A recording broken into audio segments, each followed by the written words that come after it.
Ons volgende gast is een goede bekende van deze show. Hij begon als onderwijzer met het presenteren van shows, programma's, bijeenkomsten.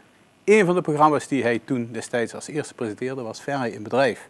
En nu is hij zelf de gast aan deze tafel waar hij altijd aan deze kant gezeten heeft. Dames en heren, Rob van Lieshout. Rob, welkom. Ja, ik vind het leuk, Chris, dat ik op deze manier door jou nou geïntroduceerd word. Ja, het is een keer andersom, hè? Ja, Kijk, ik heb ook wel eens daar gezeten, jij hier zat. Nou, dat is op zich, ja, je bent uiteindelijk van onderwijzer, presentator, ondernemer geworden. Ja. En je hebt je plekje aan die tafel ook wel een beetje verdiend. Maar hoe word je nou presentator? Ja, hoe word je presentator?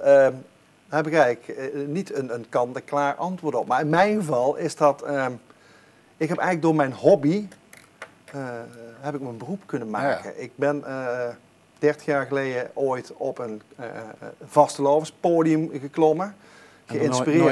Geïnspireerd door ons pap, want ja, die trad op bij Circus Muk. En kleine Robbie vond dat eigenlijk hartstikke interessant, maar heeft tot zijn 18e het super spannend gevonden om op een podium te staan. Nou, toen toch de stoute schoenen aangetrokken, op het podium terechtgekomen. En het gekke is, als je in Venray, maar volgens mij geldt dat overal ter wereld, op een podium terechtkomt en mensen zien dat en je durft iets door een microfoon te zeggen, dan word je ineens gevraagd van, goh, wil je bij de Harmonies wat presenteren? Rob, wil je bij de voetbalclub iets presenteren? Rob, wil je bij de kermis de opening doen? Nou ja, zo begint dat.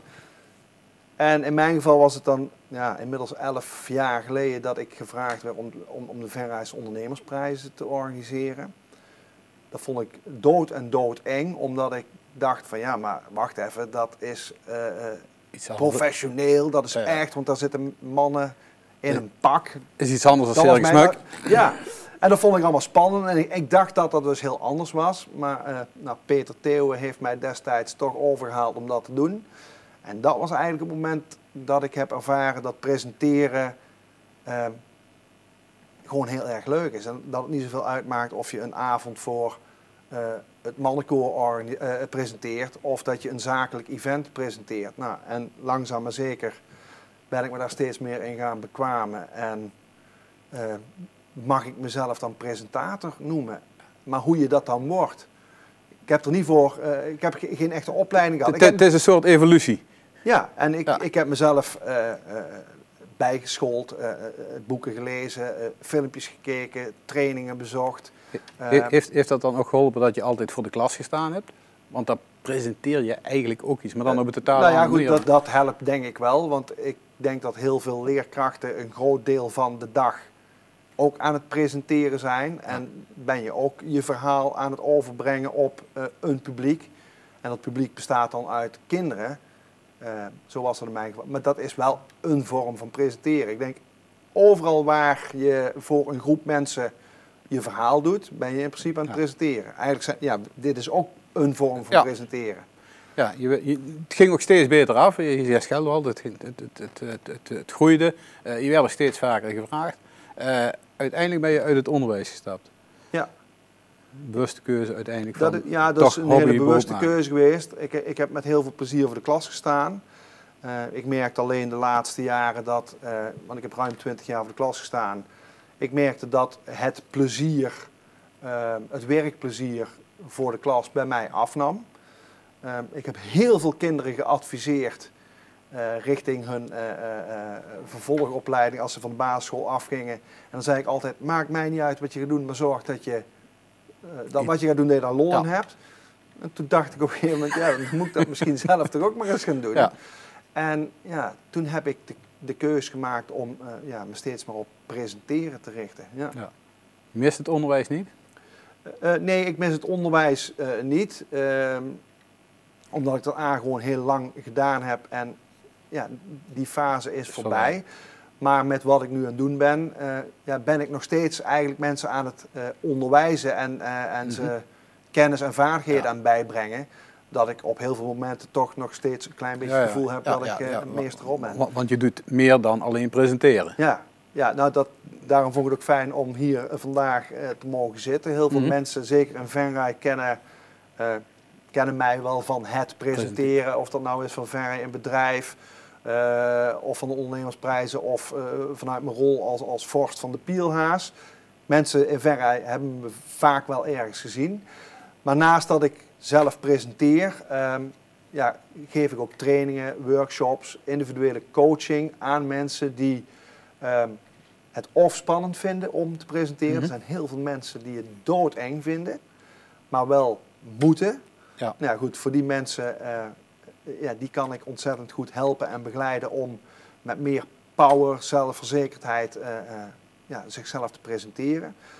Maar ik richt me ook op mensen die die spanning niet zozeer hebben, maar zeggen ik wil eigenlijk mijn presentatieskills en vaardigheden uitbreiden, want het kan wel wat boeiender, het kan wel wat leuker, vlotter, grappiger, net waar de behoefte ligt. Mm-hmm. Dus individueel of in groepen, workshops? Beide.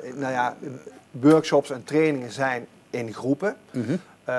Een workshop kan in principe in een wat grotere groep, omdat ik dan zeg maar wat facetten van het presenteren met die groep ga doen. Ja. Wanneer ik ga trainen, het allerliefste met een groep van ongeveer 8 personen. Omdat je dan ook nog steeds een klein publiek hebt, want het is een vaardigheid. En een vaardigheid oefen je en leer je door het te doen. Ja. Je kan wel allemaal boeken lezen en filmpjes laten zien over presenteren aan mensen, maar ze moeten het zelf ervaren. Dus als ik train, het liefst in kleine groepen. Ook individueel is mogelijk. Wat ik al zei, er zijn echt best wel veel mensen die het ontzettend spannend vinden om te presenteren. En die vinden het dan heel prettig om dat individueel te doen. Ze moeten de drempel overgeholpen worden. Maar het kan ook zijn individueel, bijvoorbeeld een directeur van een bedrijf die een aankondiging mag doen van een grote klantbijeenkomst. Van zichzelf weet, het is niet mijn favoriete onderdeel, ik wil daar wel goed voor de dag komen. Nou, dan ga ik 2 dagen met zo'n directeur zitten. Dan gaan we een opening bedenken die bij die persoon past. En dat gaan we oefenen. En het doel is dat hij daar uiteindelijk sprankelend die opening kan verzorgen. En dat lukt. Ja, je bent dus eigenlijk ondernemer geworden. Rob presenteert het bedrijf, hadden we nog niet genoemd. Dus nu ook. Rob presenteert. Hoe beviel dat ondernemerschap? Daar ben ik als het ware ingerold. En ik vind het eigenlijk nog steeds lastig om mezelf ondernemer te noemen, hardop. Omdat dat onderwijsbloed, dat stroomt nog steeds wel een beetje door me. En ik heb 20 jaar in loondienst gewerkt.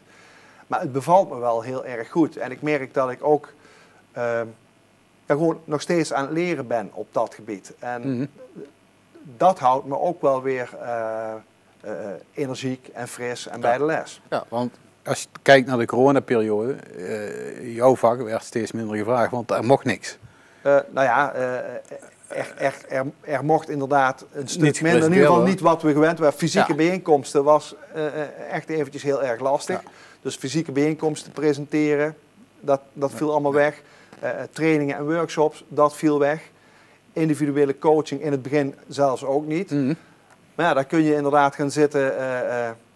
Kniezen. Kniezen.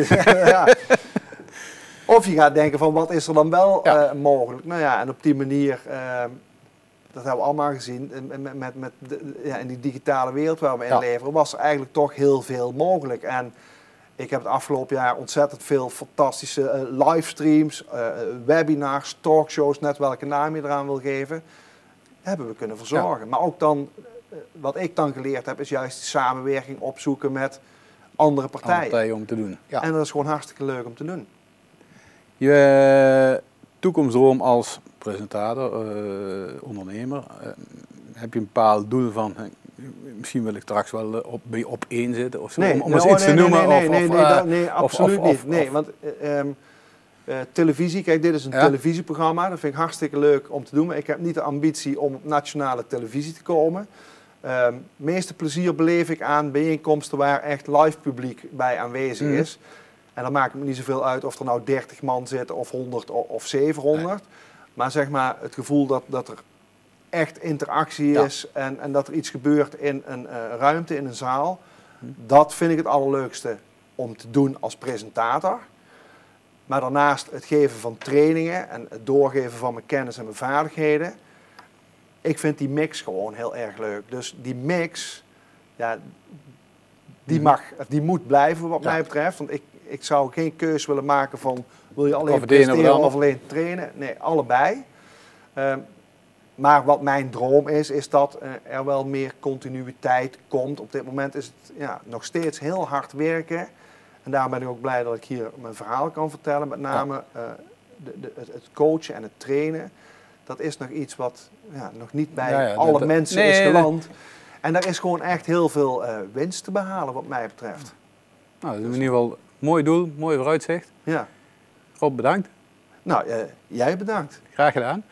Mensen, dit was de uitzending van oktober van Venray in Bedrijf met 3 leuke, interessante gasten. Wilt u ook een keer aan tafel komen zitten, meld u dan bij de redactie van Peel en Maas. Bedankt en een goede avond. Goed succes.